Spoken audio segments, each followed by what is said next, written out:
और जलसा भी आसान नहीं होता है, थोड़ी देर खड़े हुए टहले निकल लिए, देखिए जलसा। जलसा कितना मुश्किल है, जलसा करने वालों से पूछें। जलसे की उम्र सिर्फ इतनी नहीं जितने वक्त से ये टेंट लगा है। जलसा उतने घंटों का नहीं जितनी देर मिंबर लगा रहेगा। जब जलसे की उम्र इतनी होती है कि जब से तारीख रखी जाती है उस वक्त से इसका आगाज होता है और जब तक इसका असर रहता है तब तक इसका अंजाम होता है। वाह वाह, सुभान अल्लाह सुभान अल्लाह। यह है जलसे की उम्र। और लेकिन पता ही क्या, थोड़ी देर आएंगे, टाट देखेंगे कुछ लोग, बड़ी मिट्टी थी, झाड़ू नहीं लगवाई गई। और ये वही लोग होंगे कि जिन्होंने 10 रुपए जलसे में नहीं दिए होंगे। और मसले क्या होते हैं? मसले ये होते हैं, जलसा कल खत्म होगा, निकल के कहेगा हिसाब लो भाई गुड्डू से। कोई कहेगा अब तो बतेरे बच गए होंगे, बतेरे बच गए होंगे। अगर कमेटी वाला कल को मोबाइल खरीद ले तो वो कहेगा कसम खा के कहता हूं ये जलसे के पैसों से खरीदा गया है। ये कंडीशन हमारी है। और कई अबुल हवन्ना कैसे होते हैं जो कहते हैं इन जलसों का फायदा क्या है। मैं उन बेवकूफों से कहना चाहता हूं ये जलसा आज नहीं, ये जलसा 1400 साल पहले से हो चुका है। वाह वाह वाह, सुभान अल्लाह सुभान अल्लाह, जिंदाबाद। जिस जलसे का तज़किरा, जिस महफिल का तज़किरा, जिस दावत का तज़किरा अभी भाई शादाब ने किया और कहा था, मुस्तफ़ा ने कहा था अगर मैं ये कहूं कि इस पहाड़ के पीछे लश्कर छुपा है, वो तुमको आके खत्म कर देगा, तो क्या मुझे सच्चा मानोगे? तो सभी ने कहा था अंता सादिक, तुम सच्चे भी हो, अमीन भी हो, जो कहते हो कभी झूठ नहीं बोलते हो। ये मुस्तफ़ा पहला ऐलान कर रहे हैं, ये मुस्तफ़ा की जिंदगी का पहला जलसा है जो आका करीम ने मक्के की धरती पे किया था। उस जलसे का असर भले किसी पे हो न हो, शेरे खुदा मौलाए कायनात पे हो गया था। आज तक वही जलसा होता चला रहा है। इब्लीस की औलादे जितना चाहे ताकतें लगा ले, न जलसा कल बंद हुआ था, न आज बंद होगा, न सुबह कयामत तक बंद होगा। इसलिए कि महफिल जहां भी सजेगी उसकी सदारत मदीने वाले मुस्तफा करते रहे। बाबा धारे तकबीर, धारे रिसालत, धारे होशियार, बस लगे आला हज़रत उलमाए सुन्नत, बस्ती बस्ती करिया करिया, इल्म का दरिया, फैज़ का दरिया, धारे हैदरी। मैं आपसे गुजारिश करूं खुदारा, कोई हमारे बीच अगर ऐसा बंदा है ना तो जलसों के हवाले से ये ख्याल ना करे इसका कितना बड़ा फायदा है, इसका कितना बड़ा फायदा है, हम अंदाजा भी नहीं लगा सकते। नहीं तुम जाओ जाओ, तुम नहीं जाओ। तवज्जो है सारे लोगों का, कहीं ना कहीं इब्लीस पहुंच ही जाता है डिस्टर्ब करने के लिए, कभी उधर हो जाता कभी इधर हो जाता। मेरी बात बहुत गौर से सुनिएगा, मैं कुछ कहना चाह रहा हूं आपसे।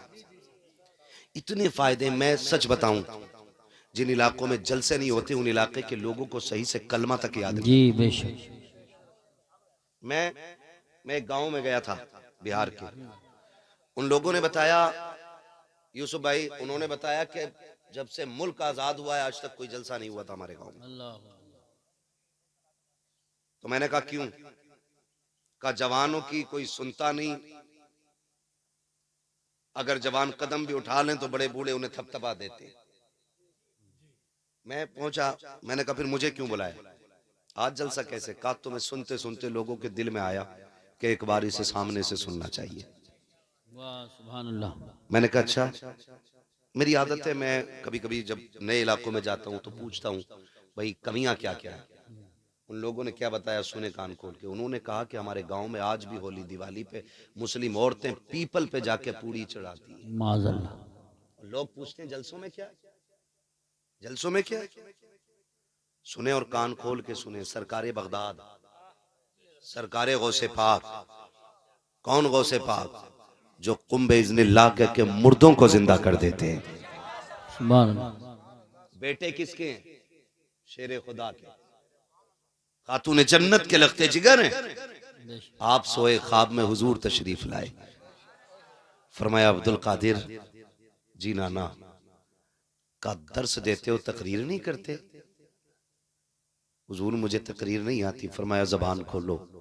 आपने मुंह खोला, हुजूर ने 7 मरतबा लुआब दहन डाला है। सुभान कितनी मरतबा? 7 मरतबा। अगले दिन सोए मौलाए कायनात मौला अली आ गए। मुंह खोलो। कहा क्यों? कहा कल मुस्तफ़ा ने लुआब डाला था, आज अली लुआब डालने आया है। हजरत अली ने 6 मरतबा लुआब डाला। अपना थूक सरकार गौसे पाक के मुंह में डाला, और जब 6 मरतबा डाला, गौस पाक कहते हैं हुजूर ने तो 7 मरतबा डाला था। मुस्कुरा के कहने लगे, अब्दुल कादिर मैं अली हूं, नबी नहीं हूं। मैं गिनती में भी नबी की बराबरी नहीं कर सकता हूं। गिनती में भी वो नबी की बराबरी। और फिर गौस पाक फरमाते हैं, कहते हैं बस उस लुआब का असर था कि जहां 4 लोग नहीं होते थे, फिर 70 हज़ार का मजमा हुआ करता था। हाँ, और ये सरकार गौसे पाक ने फिर तबलीग की तकरीर के जरिए रुकावटें पैदा होती हैं। और मुझे लोग जानते हैं, बुरी लगे या भली, मैं मुंह पे कह के जाता हूँ, मैं ज्यादातर बूढ़ों से बात ही नहीं करता हूँ टारगेट करके। मैं जानता हूँ जो दरख्त मोटे हो जाते हैं फिर वो झुका नहीं करते, उखड़ा ही करते हैं। मैं इसलिए उन पौधों से बात करता हूँ जिनमें मुड़ने की सलाहियत होती है। और डॉक्टर इकबाल ने जवानों के बारे में कहा था, उकाबी रूह जब बेदार होती है जवानों में, नजर आती है उनको अपनी मंजिल आसमानों में। और याद रखिएगा, याद रखिएगा, ये आप उसूल बरकरार रखिए। जरूरी नहीं है मैं आऊं, ये आए, ये आए, ये आए, कोई भी आए, किसी को भी बुला के एक जलसा हुजूर के नाम का जरूर होना चाहिए। बेशक इसकी बरकतें जानते हैं। फरमाया गया जिस जमीन पे हुजूर की महफिल सजती है, अल्लाह हर आने वाले की बख्शिश फरमा दिया करता है। वो तो निहायत सस्ता सौदा बेच रहे हैं जन्नत का, हम मुफलिस का मोल चुकाएं अपना हाथ ही खाली। हम मुफलिस का मोल चुकाएं अपना हाथ ही खाली है। मैं मुबारकबाद पेश करता हूं कमेटी के नौजवानों को कि जिन्होंने मेहनतें की और इस महफिल को सजाया। अल्लाह इस जलसे को इतना बाअसर कर दे कि कम से कम दिल इतने बदल जाएं, लोग पूछें रात से क्या तब्दीली देखी। कम से कम इतना तो बदले, जो सुबह उठ के गाड़ी में डीजे गाने लगा के जाता था, वो सुबह उठ के नात के तराने लगा के चलने लग जाए। कम से कम इतनी तो तब्दीली आ जाए। और याद रखिएगा, अगर कोई अमल पैरा हो जाए तो सोने पे सुहागा है। हाँ, और अगर कोई अमल ना भी करे फिर भी जिक्र का सवाब अल्लाह अता फरमा दिया करता है। लेकिन उम्मीद करते हैं अपने रब के करम पे इंशाअल्लाह तब्दीली जरूर आएगी इंशाअल्लाह। ठीक है ना? तो कोई ये सोच कर ना सुने देखे मौलवी कितनी देर में माइक के पत्ते उड़ा रहा है, ये भी एक मसला है। अब तो माइक फोड़ कुर्सी तोड़ सारे ही चल रहे हैं। ये उम्मीद लेके ना बैठे, ये सोचें अगर कोई दिल के अंदर हमारे मैल होगा ना, आज हुजूर की महफिल से उस मैल को धो के उठेंगे इंशाअल्लाह इंशाअल्लाह। मैंने अभी क्या बात आपसे कही थी कि हमें पुरवाई पछा दिए का पता ही कोई नहीं, पता ही कोई नहीं। ठीक है, वक्फ बोर्ड, उसके अलावा एनआरसी, उसके अलावा जीडीपी, ये सारी चीजें तो हम अखबार और न्यूज से जाने। हाँ, ये सारी चीजें अखबार के जरिए, न्यूज के जरिए, सोशल मीडिया के जरिए हम तक पहुंची और हमने जान ली। जरा दिल पे हाथ रख के बताइए, हमारी इस पूरी मुस्लिम क्षेत्र में कितने हमारे आईएएस मौजूद हैं और कितने आईपीएस मौजूद हैं? ये छोड़ के फिर आगे बढ़ के मुझे बताइए कितने लोगों की कच्ची हवेलियां हैं और कितने लोगों की पक्की हवेलियां हैं। बुरा ना मानिए, 70 सालों में हमारी कौम ने सिर्फ बिल्डिंगें बनाई है, कौम नहीं बनाई है। ये कंडीशन हमारी है। हमारे पास ना आईएएस है ना आईपीएस है, कोई भी काबिल बंदा हमारे पास नहीं। एजुकेशन के नाम पर,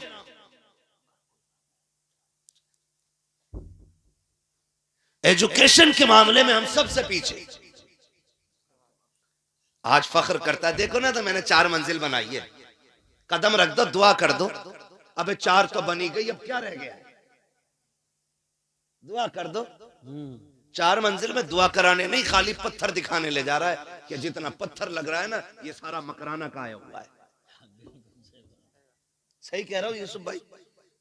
दिखा दिखा के बुला के कहते हैं ये देखो। और फिर उसके बाद पूछो बेटा किधर है, कहा बस बेटा भी बाहर घूमने गया है। बेटा आया 6 फीट का टहल करके। क्या कर रहा है बेटा, कि कुछ नहीं, बहुत समझाते हैं, जरा तुम भी तो समझा दो, 4 दोस्तों में पड़ गया है, ये शाम को 11 बजे तक नहीं आता है, खाली रहता आवारा बच्चों में टहल लगा है। जब इस तरह की बातें की जाती हैं तो वो जुमले यहाँ नहीं यहाँ लगा करते हैं। फिर मेरा दिल कहता कि काश तूने ये मेहनत मकान बनाने में न की होती, औलाद संवारने में ली होती, इस पैसे से तुमने बिल्डिंगें न बनाई होती, अपनी औलाद को अच्छी तालीम दिला दी होती। काश तेरा बेटा IAS IPS होता, फिर हुकूमत की कुर्सी पे बैठा होता, इसके कलम में ताकत होती, और जब इसका कलम चलता मुस्तफा की शरीयत के मुताबिक चलता, किसी का नाजायज घर न तोड़ा जाता, किसी की नाजायज मस्जिद पे कब्जा ना होता, किसी की जमीन पे नाजायज हमला ना होता। होता तो यूं, अगर मुस्तफा का गुलाम कलम लेके बैठ जाता, खुदा की कसम उसके फैसलों में फारूक आजम की झलकियां नजर आती, मुस्तफा का किरदार दिखाई देता, और लोग ये कहने पे मजबूर हो जाते अगर आज के उम्मती का अखलाक ऐसा है तो कल के उमर का इंसाफ कैसा रहा हो।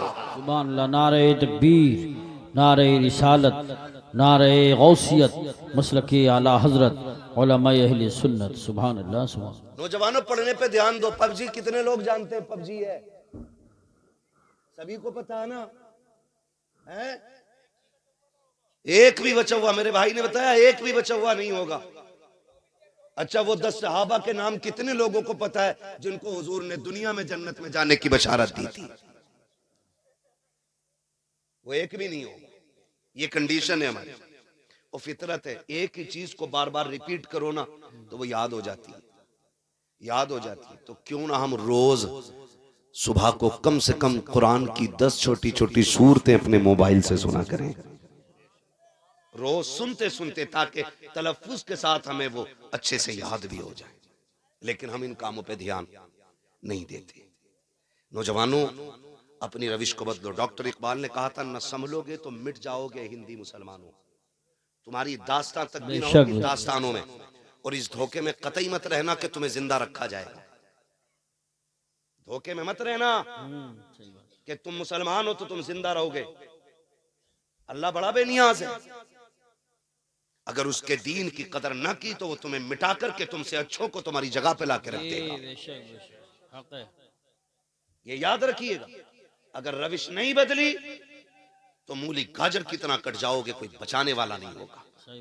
सच्चे मुसलमान बन जाओ, मौत का फरिश्ता खुद तुम्हारी हिफाजत करने लग जाएगा। सारे लोग हजरत अली को जानते हैं ना? कितने जानते हैं? जरा हाथ उठा के कह दें, नारे हैदरी या अली, और जोर से नारे हैदरी या अली। सारे ही जानते हैं ना। अब रुक के एक बात कहूं, मौलाए कायनात की बारगाह में कुछ लोग हाजिर हुए, कहने लगे हैदर करार का जी का एक काम करें, दुश्मन ज्यादा हैं, अपनी हिफाजत के लिए एक दस्ता रख लें। हजरत अली ने कहा, क्यों? कहा कि ताकि कोई आपको नुकसान ना पहुंचाए, वरना कहीं कोई आपको शहीद ना कर दे। हजरत अली ने कहा था, वो 10 लोग बचा लेंगे। क्या बात, बचा लेंगे, कहा रख लेना, जान की हिफाजत रहेगी। फरमाने लगे, अली का अकीदा यह है, जब तक मौत नहीं आई है ना, तो मौत का फरिश्ता खुद मेरी हिफाजत करेगा। बेशक। और जब आएगी तो 7 तालों में भी बंद कर दोगे तो कोई बचाने वाला नसीब नहीं होगा।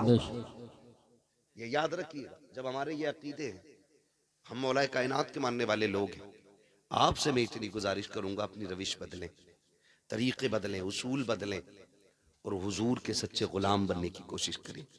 सबसे बड़ा नुकसान जो है ना हमारी कौम को पहुंच रहा है, वो पहुंच रहा हमारे इख्तलाफात की बुनियाद पे।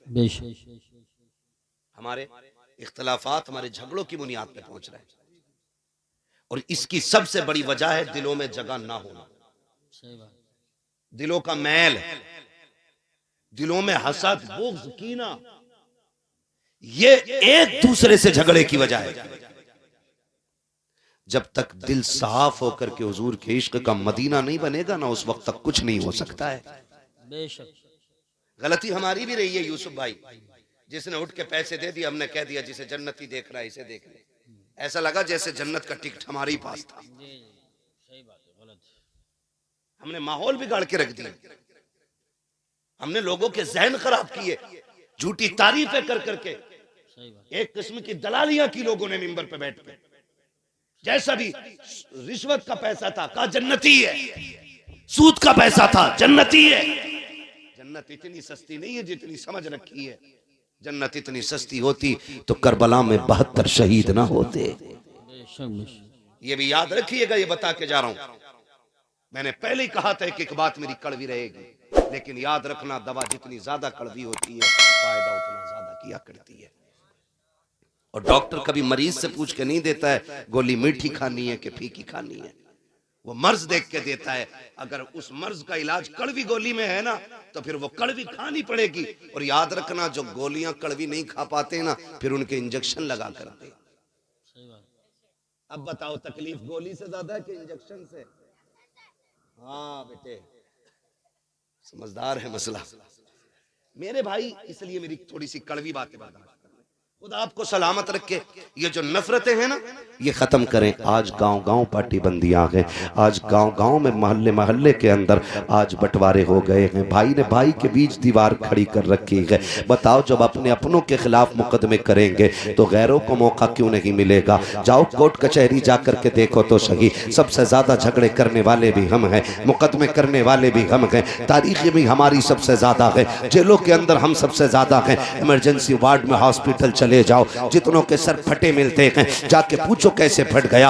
एक्सीडेंट का हादसे का केस होगा या फिर सगे भाई ने लाठी सर पे मारी होगी तब जाकर के ये इंजरी हुई है। मैं पूछना चाहता हूं मुझे बताओ तो सही ये नफरतों की वजह क्या है? कोई टके टके के लिए नफरतें कर रहा है, कोई जमीन के लिए झगड़े कर रहा है, कोई पैसे के लिए अपनों के गले पे तमंचे रख करके गोलियां दाग देता है। मैं पूछना चाहता हूं क्या पैसे की कीमत अपनों से ज्यादा है? क्या पैसे की कीमत अपनों की जान से ज्यादा है? क्या दौलत अपनों से ज्यादा अहम हुआ करती है? और तुम्हें खुदा का वास्ता अगर रुपए 2 रुपए का झगड़ा आ जाए, लाख 2 लाख की बात आ जाए तो तुम्हें खुदा का वास्ता कभी अपनों पे हाथ ना उठाना, अपनों पे मुकदमे ना करना, अपनों की गर्दनों पे खंजर ना चलाना। और तुम क्या जानो ये दौलत मेहनत से मिलती है लेकिन रिश्ते खुदा की रहमत से मिला करते हैं। कान खोल के सुन लेना, अगर तुमने किसी अपने का कत्ल कर दिया तो याद रखना उसके जनाजे तुम्ही को उठाने पड़ेंगे, उनके आंसू तुम्ही को पोंछने पड़ेंगे, जनाजे उठाने गैर नहीं आएंगे। और तुम्हें खुदा का वास्ता कभी अपनों के खिलाफ ना जाना। अगर रुपए 2 रुपए की बात हो, लाख 2 लाख की बात हो, बीघा 2 बीघा की बात हो, उसको ये कह के दे दे सुन तेरी रगों में मेरे बाप का लहू है इसलिए तुझे मैं हक माफ कर रहा हूँ। कयामत में खुदा कह देगा तेरा रिश्ता मेरे मुस्तफा से मिल रहा है इसलिए मैं तेरे गुनाह माफ कर रहा।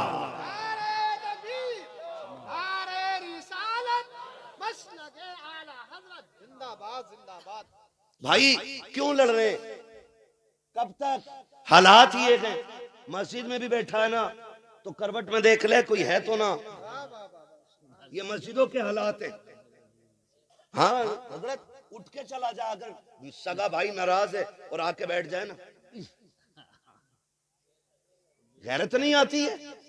ये मस्जिद है, खुदा का घर है, किसी के बाप की चौपाल नहीं। यहां तो हुक्म ये है अगर सफे लग गई हैं और तू बाद में आया है, मस्जिद में जगह नहीं तो हुक्म है कि जूतियों में बैठ जा। सही बात। यहां किसी के कंधे के ऊपर से पैर उतार के जाने की इजाजत नहीं। बेशक। और ऊं कह के कोनी मार के और आदमी हिटला के सब बदल लेता है। इतनी नफरत है। ये दिन दिया था हुजूर ने। जाओ जाके पूछो अंसार का मुहाजिर के साथ रिश्ता क्या था। क्या बात। पूछो ना जा करके। जब आका करीम के साथ उनके दीवाने हिजरत करके मदीने आए और हुजूर ने मुहाजिरीन अंसार को बैठा करके जब प्यार वाली मोहब्बत वाली एक जिंदगी का आगाज उनके कराया ना, तो मुहाजिरीन यहां तक कह बैठे, मुहाजिरीन के लिए अंसार ने कहा था हुजूर जिसके पास 2 बीवियां अगर इजाजत दें तो हम तलाक दे के अपने मुहाजिर भाई के हवाले करना चाहते हैं, उनका निकाह कर दिया जाए। ये कंडीशन दिलों में थी। आज की कंडीशन क्या है? आज एक बोटी के लिए मर जाता है आदमी,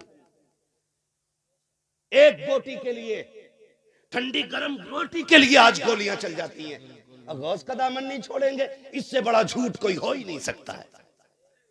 डॉक्टर इकबाल ने कहा था यूं तो सैयद भी हो, मिर्जा भी हो, अफगान भी हो, तुम सभी कुछ हो, बताओ कि मुसलमान भी हो। सही बात। बिरादरी के झगड़े, तू शेख पठान अंसारी ये सारे झगड़े क्या है? अगर कोई पठान है तो क्या तोप है? कोई तूफान है, कोई तुरक है तो अंसारी है, बढ़ई है तो कोई जलील है? ये तो मर के पता चलेगा इज्जत वाला कौन है और जिल्लत वाला कौन है। बेशक बेशक। यहां कोई फैसला नहीं कर सकता है, कोई फैसला नहीं कर सकता। निकले इन झगड़ों से, खत्म करें पार्टी बंदियां। तुम नहीं जानते हो आका करीम ने जिस जमात को तैयार किया है उस जमात का किरदार आप जानते हो। अगर नहीं जानते हो तो सुनो और कान खोल के सुनो। जंग खत्म हो रही है, जैसी जंग खत्म हुई है इस्लाम ने फतह पाई है। सरकार कहते हैं जख्मियों को इकट्ठा किया जाए, शहीदों की तदफीन का इंतजाम किया जाए। जंग के बाद जब शहीदों की तदफीन चल रही थी, कुछ जख्मी सहाबा उठाए गए, ला करके एक लाइन से लेटा दिए गए। 7 सहाबा जख्मी हैं और शिद्दत का जख्म है, आखिरी सांसें हैं। प्यास का आलम यह है, हर एक प्यास प्यास कह रहा था।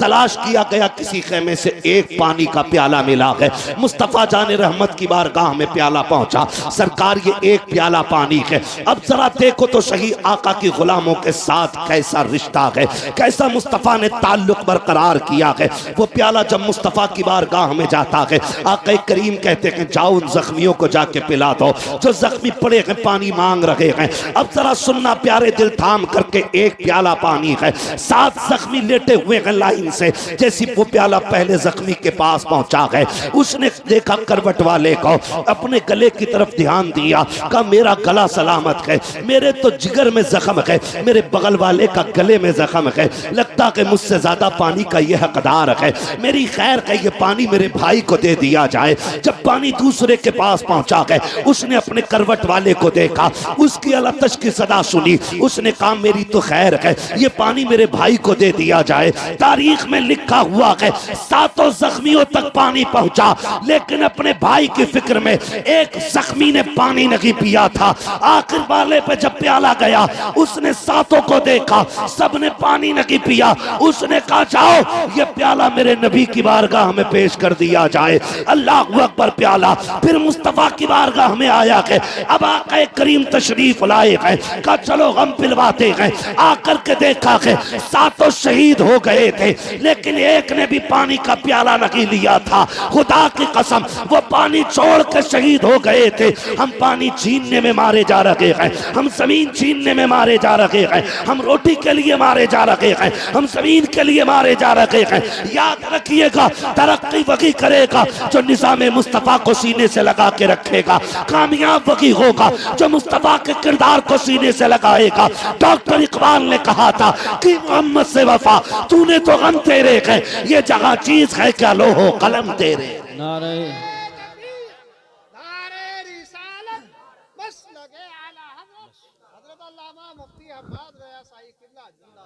खुदारा झगड़ों से निकले, कोई पार्टी बंदी नहीं, सिर्फ एक पार्टी है, वो मोहम्मद अरबी की गुलामी की पार्टी होनी चाहिए। मैं आपको बता दूं, बुरा लगे तो माफ कर दीजिएगा, लेकिन कड़वी सच्चाई है। झगड़े करने वाले लोग खुद नहीं होते, एक फुलझड़ी होती है उनके बीच में। हाँ, जिसे चुगलखोर कहते हैं। इधर की उठी उधर कह दी, इधर से गया उधर कह दी। और हम बेवकूफी वहां कर जाते हैं, जब कोई हमसे किसी की बुराई करता तो एक कप और पिलाते हैं। लाओ शान रब को एक कप और पिलाओ।